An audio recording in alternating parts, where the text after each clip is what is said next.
Terima kasih pemirsa, masih bersama kami di Liputan Metropolis.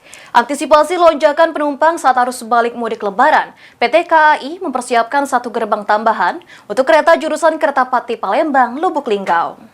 Dan menempati tempat duduknya masing-masing.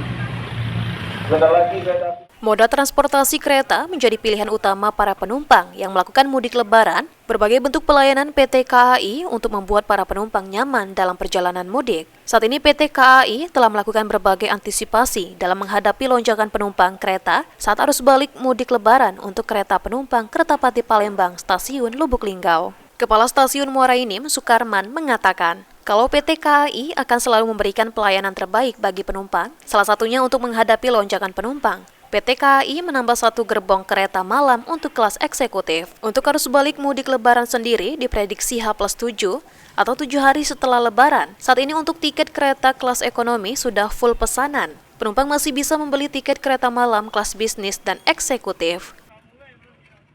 Untuk gerbong angkutan, terhitung kemarin di tanggal berapa ini ada satu KA eksekutif untuk KA malam, ada penambahan satu KA eksekutif. Yes. Arus balik diperkirakan juga setelah kurang lebih tanggal 1 minggu setelah Lebaran. Untuk tiket kereta kelas ekonomi dengan harga Rp32.000. Untuk tiket kereta malam kelas bisnis dan eksekutif bisa dipesan melalui online dengan tarif bawah dan tarif atas untuk tujuan Kertapati Palembang, Lubuk Linggau. Mardiansyah, PAL TV.